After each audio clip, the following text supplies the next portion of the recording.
you hear me? So I'm going to talk about APIs and JSON schemas as how you would use JSON schemas with APIs.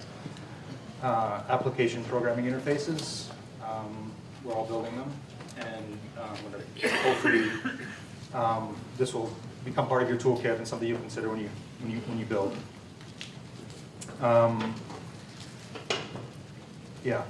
So talk is broken up into basically 4 sections. So why am I interested in APIs and JSON schemas, and why you should be? I think this is something that a lot of people who don't know about them should know about them. I mean, who's worked with JSON schemas in here?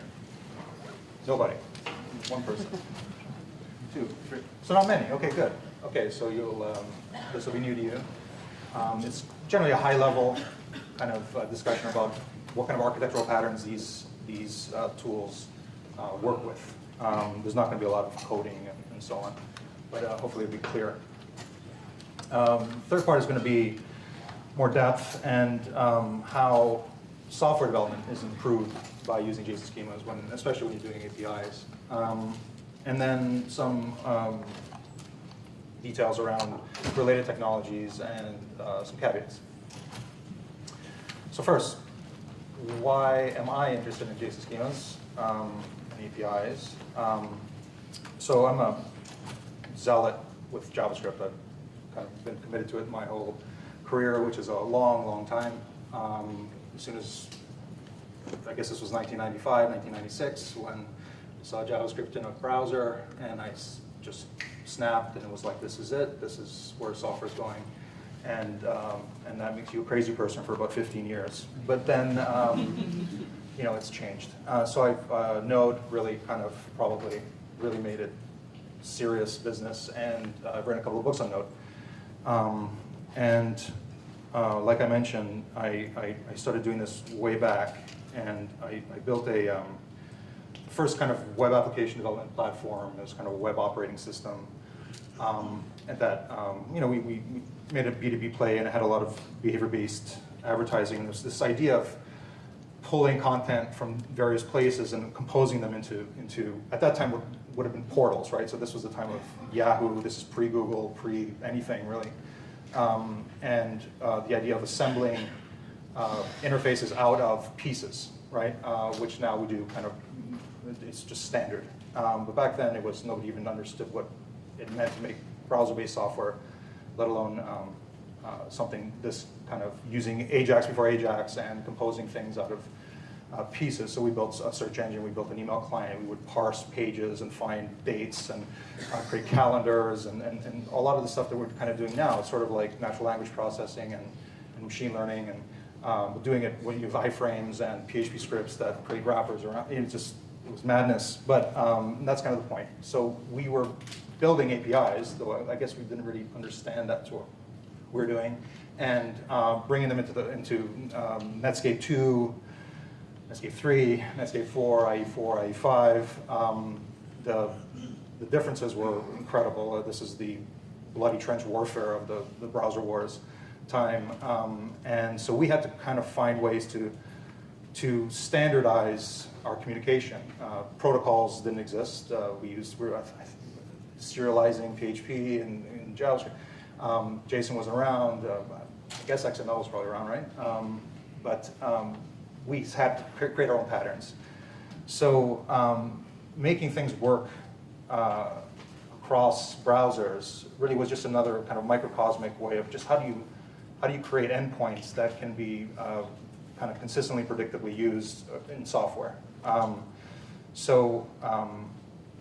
jQuery kind of was the big client-side version of the great API. Apart from all the other values of jQuery, it was the first time you had an API where the grammar, and you could just learn it, you just understand it. I mean, I'm sure some people in here were like, there should be a method for like add after, or something. You would just type stuff, and half the time it would work. I mean, that was amazing. Like, you just understood, right, how to communicate with one aspect of the software stack. And that was really, really powerful, okay? So successful APIs are really about just grammar. just about understanding how to make something that developers want to use and make it easy to learn and work with. So this is kind of the beginning of why you should be interested in APIs and eventually JSON schemas. APIs make enterprise scale cheap.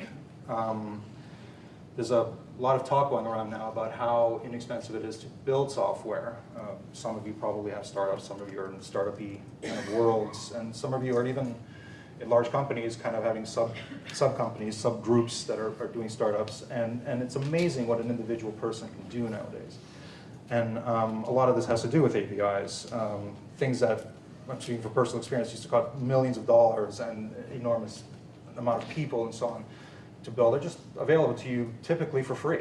So file systems and databases, and I mean, go try and build an international messaging platform. It's not something you want to do, and now you can kind of do it for free. So we are building APIs for really everything now, and we should probably start thinking about how to make these APIs enterprise ready and easy to understand and easy to design. So just continuing with this theme, you don't have to read this, but WhatsApp and other applications are being bought for billions of dollars, and there's a handful of people building them, and that's really something you should consider and the implications of that. So APIs give you power. They optimize for people that want to create solutions and want to create products, and I think that's really what we all are, if their interfaces are standardized. So why should you be interested in JSON schemas? So predictable interfaces encourage use and attract support. So it's really great when people use your stuff and help you make it better. That's probably what you should always be striving to achieve. They're not going to use your API or help you make it better if it's just difficult to use and annoying and pedantic. So standards and conventions with API design are very useful for various reasons. One of them being that's solved in the same way that jQuery kind of solved the DOM discussion. There's no we should do this or we should do that. We just use this interface, this grammar, this taxonomy, this language to communicate with this aspect of the stack. And that can take away a lot of the kind of noise that surrounds developing APIs and generally improve your productivity. JSON. So I assume everyone knows what JSON is, probably used it. JavaScript object notation, and it is what it sounds like. It describes all the objects and values that can be present in JavaScript, which are these. Objects, arrays, numbers, strings, booleans, and the notorious null. There's not much more you need to describe pretty much anything. So JSON has become a standard protocol for communicating information. Schemas, database schemas, XML schemas, various other types of schemas, are just a way for you to state what packets described in a certain language or in a certain kind of data structure should look like, what should be where. There's nothing more complicated than that. JSON schemas are just validation rules for JSON. So given the types that JSON provides, you want to create a schema that allows you to validate, to check the validity of that package. And that's all that JSON schemas are. It's used to verify a JSON object. That's a JSON schema. Everyone can see it. Now, the key thing here is not that it's verbose and has a lot of curly braces, and believe me, these things can get a little unwieldy, and I have to admit the caveat of these things are hard to read sometimes, and I'll show you ways to get around that. But at the basic level, they're easy to read, and the goal is to make them easy to read, and even if without the title, it should be pretty clear what's going on here. You're creating a schema for a packet that should contain first name, last name, and maybe an age. It's the required statement at the bottom makes it clear what's required in this schema. and the types are clear, and you have a little kind of added flourish of a minimum for the age down here. And it's an easy to read schema. Someone looking at this would say, okay, this API expects the first name, last name, age, and one's optional, and they're going to be strings, and that's it. I understand your API. So here we get a first kind of sense of why describing an API with the JSON schema helps you work on your API, helps you describe your API. As well as the existing JSON types, there are, JSON schema does add other very, very useful tools and types, which I'll go over now. I just want to stress that in my experience, you don't really need too much complexity. There's some stuff with reusing existing schemas and so on, which I'll get to, but generally, what exists in JSON is good enough, and your schemas are pretty straightforward, and we'll describe that pretty well. Integers, so numbers with no fractions, and ensure that something is an integer. That's a little addition to the number. You can add metadata for string types, so enum types, typical from databases and so on, and this obviously is a list of acceptable strings. Can be useful. So defaults. This is a great way to get away from the kind of triple exclamation point type of contortions that you're probably going through when you accept parameters through an interface. This helps you, especially if you code around it, helps you kind of simplify your code as well. Strings, min length, max length, very useful. And regular expressions, so you can set a pattern for the object you receive, and with regular expressions, of course, you can really describe any kind of type, really. Full flexibility here, pretty expressive. And then this very cool thing that are formats. As you can see here, they're just kind of straightforward definitions for the proper structure for common types based on standards. Good probably in and of itself, so it's good to have a standard way to have an email instead of writing your own regular expression, etc. So this simplifies things for you. The downside is that this is a may implement kind of section. So those who build, say, JSON schema validators don't necessarily have to implement formats. But my experience is they all do, because it's pretty useful. And then reuse and extension. So this is where you start getting more complex with your JSON schemas based on more complex interfaces. And you're going to have things like ref, which I'll get to in a second, and then any of, all of, one of, which are, I'll give an example of this as well, but collections of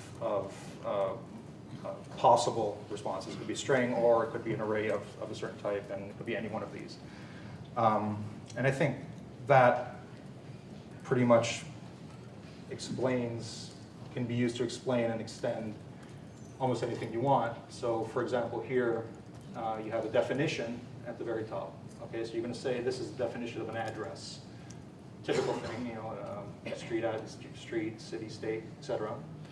And you want to reuse this for both billing addresses and shipping addresses. I'm sure you've used e-commerce, and you're typically asked, you want your shipping address to be the same as your billing address. They overlap.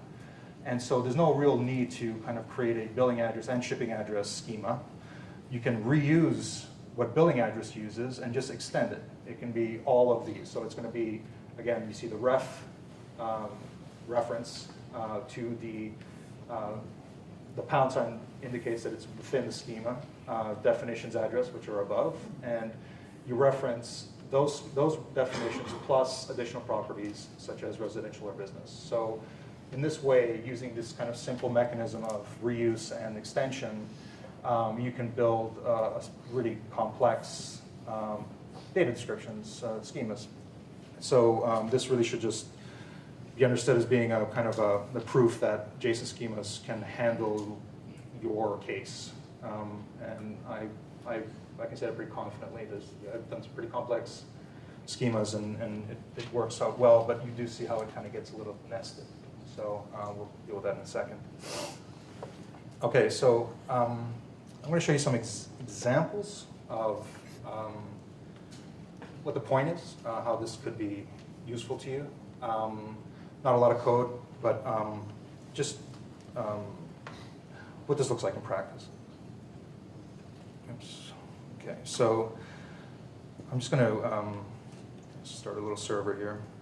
This is just a kind of project I'm working on, which is completely API driven. So there is no actual business logic within this is a web server. It's kind of an advanced web server that nothing is kind of done, quote unquote, on the server itself, but everything goes to APIs.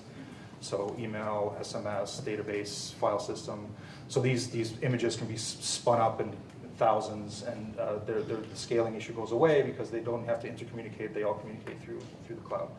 So it's just an idea, but the APIs themselves would require very strict types of data.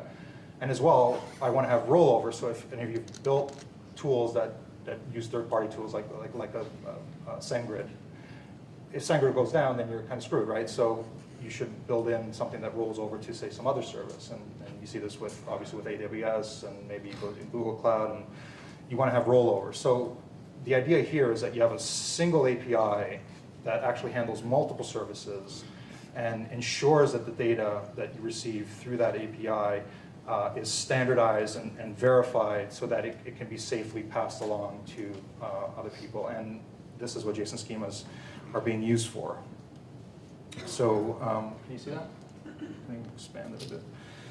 So this is just a JSON schema. It's in a kind of special kind of wrapping that I've done, but it's just a JSON schema. And you can see, is that visible? Is that big enough? It's a JSON schema, again, not unlike one you saw previously. A few other things. I'm using a format here, email, arrays, and so on. It's reusing definition. But you see there's a from, a subject, and text, right? And a to field, which can be one of a single string, or it could be an array of strings, and those have to be emails. See how this kind of describes the interface to an email tool. And I have two different, this is kind of internal to the system, but you can see I'm using SendGrid and Mandrill. So just to demonstrate how this protects my API and how this kind of would work in practice, I'm going to first just send a request to, all right, expand it here. So I'm just going to send a request to 504, of course. What happened? All right, so I'm thinking I have some sort of problem here. What this will do, supposed to do, is send an email. And let me try that again. That's just bizarre. Am I on the right? Yes. Yeah, action timeout. Okay, interesting. So I'm just going to boot this up again. I'm not quite sure what that's happening. Point is, it's not failing in the right way. So I'll try and show you another way that it's failing, which hopefully will demonstrate what I'm getting at here. I'll try one more time. Yeah, that's weird. Okay, well, that's not the point. The point is, what would happen if it should be accepting this, and it's not failing at the JSON schema level. But I'll just change the subject type, and I'll change it to something like an array, okay?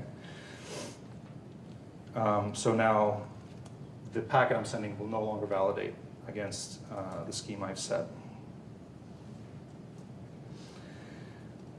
And hopefully this will fail in the right way. Sometimes failure can be good. All right, so let's try this again. All right, good. It failed in the right way. So here's where the schema caught that I was not sending it was expecting an array. It didn't receive that. And what you're seeing here is the response that you get, which is just simply saying that should be an array, right? That it should have received an array. And this output, a little hard to read, but it shows the path to where the error happened, and of course specifically what the error was. This is what a JSON schema validator will typically tell you. So in this way, I'm just sending this back, but typically you'll handle this yourself, and clearly you can lock down your APIs with a schema definition that ensures that bridge between your API and your business logic is protected by something that is very strict and demanding. And that's essentially what you're going to use JSON schemas for, to protect your endpoints from bad data. Okay, so getting back to presentation. That's the key point, is that with simply implementing JSON schemas will allow you to create secure endpoints.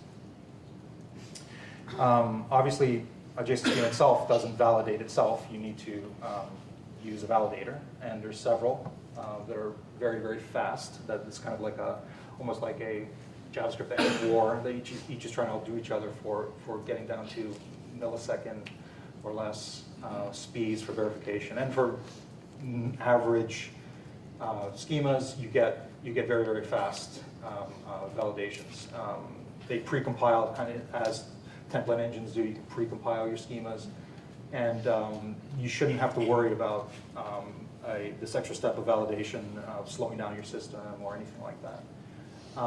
So they're very, very fast.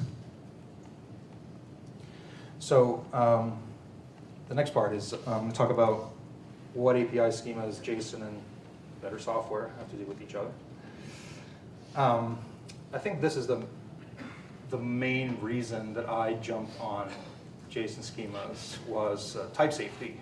So essentially, they ensure that your business logic receives the right type of data. So right now, in your code, right now, if you're running, let's say, an Express server and you have a route handler, you are validating your information. I guarantee that there's checks for if you got arguments, what the argument types were. You might have written libraries that do type checking, validate params. You've written functions like that. This stuff is incredibly brittle, typically written by a single developer in a kind of ad hoc way. Might be using regular expressions that are built in some kind of their own library. The library maybe isn't shared client to server. And all of this creates a lot of trouble for code maintenance and generally security, and even sometimes the success of the business. This is how attacks happen. JSON schemas, at the very least, guarantee types. So in addition to the protection they offer, you don't have to write that stuff anymore. So when your handler runs its schema validation route or schema validation middleware, and your next handler gets the information, you know the type is correct. And I think that's very, very powerful for software maintainability and so on. In terms of testing, getting back to that point too, if you're using JSON web tokens, which is a kind of a bearer token system that is gaining favor, JSON schemas are a great way to validate claims after the token itself has been secured or validated itself. They play very well together. In terms of testing, JSON schemas, because they're now well described and or description, you get a lot of powerful mocking behavior, so opportunities. So because now I've stated the exact precise signature of my API, I can auto-generate testing tools. So this is just a list. Again, these slides will be out later, but you can read from the names. These kinds of tools will, let's say, accept a regular expression, and then they'll generate data that will satisfy that regular expression. accept other types of validation rules, and they'll generate data that validate against those rules. And so it doesn't take very much thought to realize how at a kind of a build step or other step, you can read a JSON schema and auto-generate a test suite around it. So you can take an entire API, if every endpoint has a schema attached to it, and run that, let's say a directory of JSON schema files, and run it through a processor that will simply generate tests, right? And that's useful. I found it saved a lot of time for me. And just the fact that there's all this work going on, which is really fascinating, by the way. If you want to read the code of how you take a regular expression and generate, guarantee that what it outputs will satisfy that regular expression. I mean, that's a nice, fun comp-sci problem if you want to jump into that. And the other ones are a little more straightforward, but also really, really great. And it just makes me happy that people are really thinking very hard about data and how to test it, how to validate against it, and taking this seriously, especially around API development. Another thing that JSON schemas help with, how am I doing on time? What do I have, like 10 minutes? Is that right? Yeah. 5 minutes? I'll go fast. API versioning, should I use URL v1, v2? Should I use headers? This is another kind of bike sheddy kind of thing that people debate.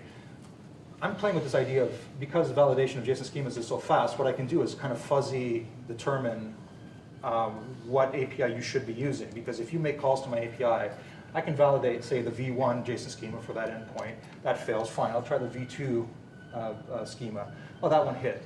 If this happens a few times, and you can write your own kind of logic here, right? You can make some assumptions about what API version the client that you're talking to actually needs, and set that into your environment. And because even though API versions can be not backwards compatible, they're only so at certain points in your API. It's unlikely that your entire API is going to change. So this kind of so-called double checking that would go on would go on very briefly and maybe not at all. And so it's just it's kind of a theoretical idea, but like I found this really great. As you can tell, I'm trying to automate things, so I just don't I'm trying to be the $1 billion company, right? So make it so that my testing suite is auto-generated, my versioning system is auto-generated, and all of this is based on having clear ideas of what my API does. Options, I don't know if this is one of those unused REST parameters. It should reflect the description of what you can do with an API.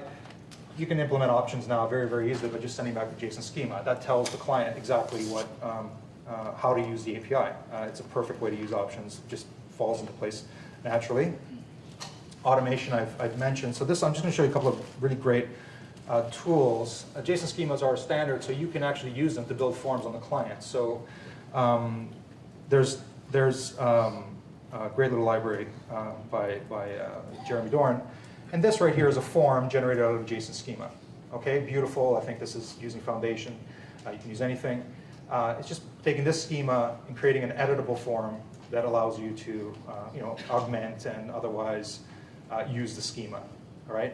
So right here, what you have is you create APIs that have JSON schemas. You pull those schemas and generate your views out of the schemas, and you're able to interact with your application if it's designed in a certain way. Again, all automatically. Your views are now being generated by JSON schema. It may sound like impossible, but I've gotten a lot of traction building fully working products against, let's say, a database that simply pulls a description of how to talk to a database and renders it in a form. This is basic web, right? Very, very cool stuff, and I've had a lot of fun with it. Of course, generating JSON schemas, there's tools for. You may think, oh God, JSON schemas are hard to generate. So I don't want to do all that work. There's tools that simply you send a JSON, and it'll generate the schema that will validate that JSON. It seems obvious, but of course those tools exist, and there's several of these. So you don't even have to generate schemas. So now you're getting down to the point where you simply have to describe what you want to send, and your entire application can be built. Your JSON schema is generated, an API is built upon it, and a form is generated to communicate with that API. And you've gotten very, very far with basically doing nothing. Am I out of time? very quickly, there's related ideas like hyperschemas, which is part of the JSON schema spec, which are kind of more explicit descriptions of APIs. You'll see that should be clear. You're obviously setting the actual endpoint, the method, and so on.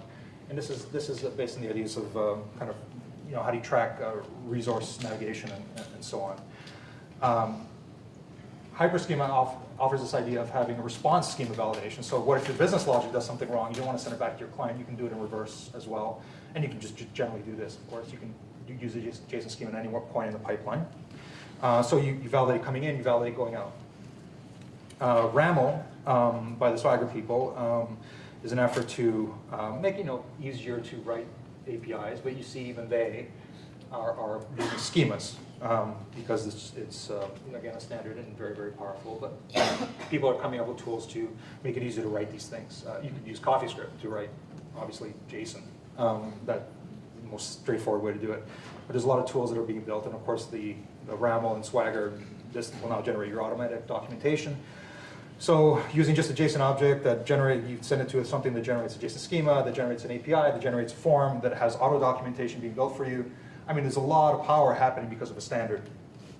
How hypertext application language, and I'll just jump ahead to JSON API which is Yehuda Katz's joint, and not surprisingly, trying to create a convention for representing resources. Cool stuff. It all relates to JSON linked data.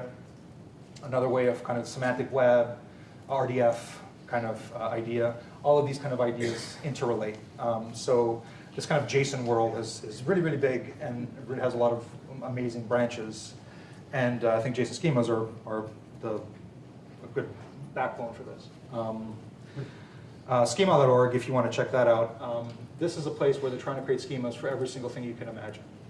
And so they're going to fail, but they've got a lot of great schemas. So, and I say that with love, but there's only so many businesses you can possibly describe.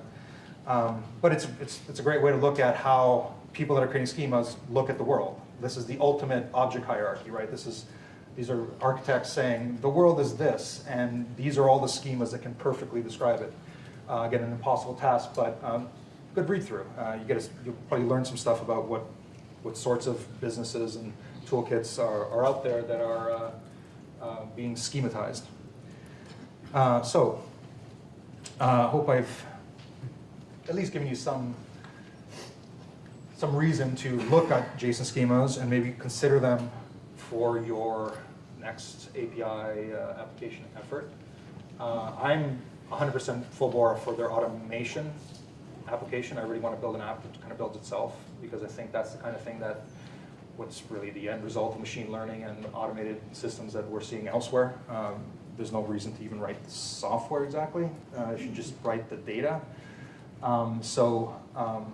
Views should go away and et cetera, and maybe the web kind of eats its tail and comes around in a much more powerful way. But that's just me. I think there's simpler, more straightforward things you can do that are valuable, such as type safety and securing APIs. And look, if you have your APIs described in JSON schemas, you can read the schema and you understand how it works. It's easy to onboard people. It's easy to pass information along.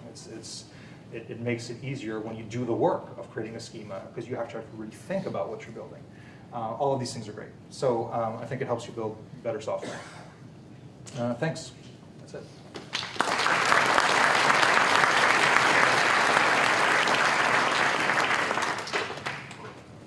We'll open the floor for questions. So a lot of people are jumping onto the TypeScript train, and to do that, you already have to write interfaces for everything.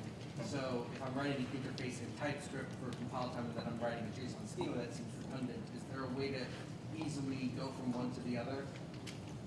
So I do want to stress that type safety is a benefit, not the entirety of the reason to use JSON schema. So there's a lot of other reasons to use them for description and all the automation aspects I've mentioned. TypeScript, of course, does take care of the typing, and that's a good kind of point. Seems to be something that people want to do. You certainly can use them together. There's nothing that excludes or makes it redundant. In a sense, you use JSON schemas for validating your inputs, and that your JSON schema is also type checking, doesn't really matter. You're still going to have to rely on the compile step to ensure that you've written the correct validation. So that can even be an extra check going forward, so that just in case you miss something or something changed. But I don't see any kind of reason they exclude each other. No. I'm not saying they exclude each other. I'm saying more that I'm already, if I'm writing a TypeScript interface object, I'm already writing up what is effectively a schema. Mm-hmm. So I don't want to. I want it to be as dry as possible. I don't want to have a schema that's evaluated at compile time written in one place and a schema that's evaluated at runtime written in another place. Sure. I mean, you're doing good work, right? You're thinking really hard about how to secure your APIs and your interfaces. And so in that case, maybe the other benefits of JSON schema may not be of value to you. And if it's just for type safety, then I guess maybe in this case you're saving yourself a step.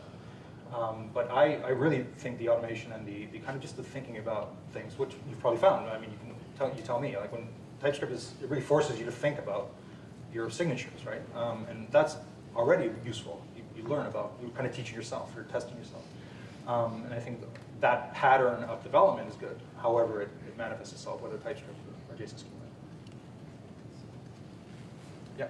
Quick question. In your first example, the first name, last name, when you define string, etc., you had a statement at the bottom that said required, and then first name and last name. Now, I would have written it differently. I would have put required in the statement, like string, and then required true or false. And my question is, how rigidly defined are your schemas here? Is there like a real formula, a reference where you determine how the schemas are written, or is it something you're defining yourself? It's a newish technology, so there's a certain element of kind of patterns are emerging, but there is a standard. Like so, that pattern of having required is the standard. That's how you require you determine things. But a point I didn't mention is again, it's just JSON, right? So you can put in any field you want. You can put foobar in there if you want. It's not going to break the specification. It's just going to be ignored, and your validator can still do extra stuff based on other clues you essentially leave inside of JSON schemas. So if there was another pattern you needed for some reason, you could certainly put that in. But yeah, the required pattern is a pattern of how you determine. And conversely, what's not required is simply not required. Like it really is ignored. That's just maybe a point that should make it explicit. Yeah. Yep. So using the options tag part of the standard for delivering schemas, was that something about push requests, and that's like request as an options, and so you're going to get children to generate that payload. Is there an alternative, or is that kind of the back to the No, options has nothing to do with JSON schemas, but the use of options, which is really not used very much at all. There's a great article, I forget what it's called, but it just laments this state of affairs that we have this way of self-describing a resource, kind of REST idea, right? And people don't really use it. I think GitHub started using options and so on. So what I was proposing was that if you're going to use options, one way would be to send back the schema. You don't have to do any extra work. You don't have to do anything. You just have to send back the schema, and that's essentially one way you could use options. All the other stuff about cores and so on is kind of orthogonal to how JSON schemas work. They're different to that. Yeah. Maybe you mentioned this, but can you use this for API discovery? Or you just have a schema in your web page and see what API? I think all of those Hey, ideas. Sandro, can you just repeat the question so that everybody can hear? So can you use the JSON schemas for API discovery? Yes, I mean generally I really see a lot of the value of JSON schemas as being explaining what an API does, right? So you can certainly populate I don't know, a search engine, something that would allow you to go through schemas and find the kind of schemas that would reflect what you want to do, kind of thing. I want to, I have to think a bit more about it, but yeah, I think it could be used that way. I don't see how exactly, but it does make sense. It's an interesting kind of angle that patterns of web development tend to gravitate towards standards, right? Like you're surprised at how often you do the same thing. Well, it probably means that people are kind of sending the same sorts of data and looking for similar sorts of things. And you can kind of discover APIs to satisfy those requests. Maybe, yeah, it's an interesting idea. Yeah. Oh, sorry, follow-up? Well, separate question. So you made a point, which is a very good point, that APIs give you great power if they're standardized. But then you also mentioned several other alternatives. Is there any organized effort to standardize the APIs or the schemas, like JSON LD, and Facebook has this graphic? Sure. There's a number of, I mean, okay, so all APIs can't be standard. I mean, it's a human problem. But is there any organized effort to standardize?